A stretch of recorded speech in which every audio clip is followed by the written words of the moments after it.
In the summer of 1924, a silent, clockwork revolution was already underway, though nobody called it artificial intelligence. The term didn't exist yet, but the anxiety did. While we currently obsess over algorithms and neural networks, a century ago, the terror lived in the rhythmic, hypnotic clatter of the automated mechanical calculator and the early tabulating machine. These were the thinking machines of the Jazz Age, and they were quietly dismantling the foundations of the American real estate market with a ruthless, mathematical precision that caught the entire industry off guard. We think of the 20s as an era of limitless optimism, of soaring Art Deco skyscrapers and expanding suburban dreams. But beneath the surface of the Gilded Age lay a brutal, forgotten disruption. The birth of office automation didn't just change the way we filed paperwork, it fundamentally altered how real estate was valued, developed, and taxed. It was the first time that cold, hard logic began to erode the human intuition that had guided property investment for centuries. To understand how automation ruined real estate in the 1920s, we have to travel back to the dense, cramped offices of Lower Manhattan. Before the advent of reliable calculating machines, the ancestors of today's software, property appraisal was a craft, almost an art form. You needed a person who knew every brick, every neighborhood rumor, and every tax loophole in the city. Real estate was a game of deep, localized, human expertise. You couldn't just run a number, you had to walk the streets. Then came the mechanical revolution.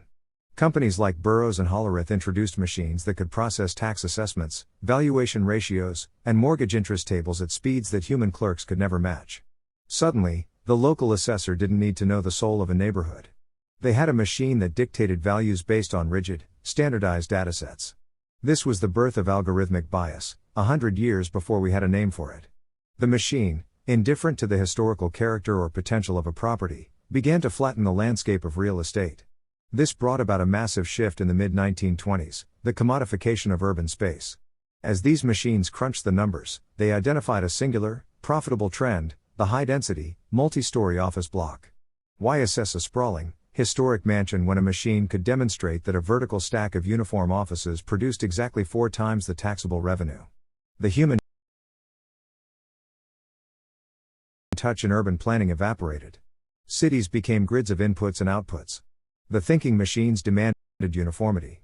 If your building didn't fit the standardized, automated model of Historians high-yield often utility, overlook this it was period effectively because it was devalued masked by the overnight broader new prosperity tax of the assessment decade. algorithms. But consider the destruction of neighborhood identity during this time. Historic brownstones were raised not because they were dilapidated, but because the mechanical tabulators determined they were inefficient.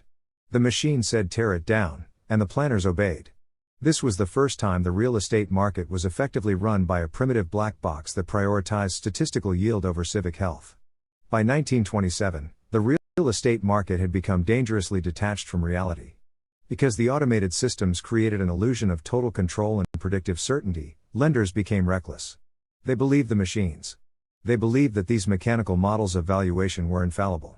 If the machine calculated that a project in a burgeoning suburb or a new commercial district would yield a certain return, who were bankers to question it? It created a feedback loop of overvaluation that fueled the massive real estate bubble leading into 1929. The algorithms of the 20s were just as convinced of their own brilliance as the algorithms of today. The ripple effects were catastrophic. As small-scale landowners saw their properties systematically undervalued by machines, which favored massive, corporate-owned developments, the middle class began to lose their grip on the urban core. Wealth consolidation accelerated. Those who owned the machines, and those who understood how to manipulate the data they churned out, built empires. The independent real estate investor, who relied on experience and gut instinct, was pushed to the margins, replaced by corporate entities that used automated logic to scalp profits from the land. This wasn't just a technical change, it was a psychological one.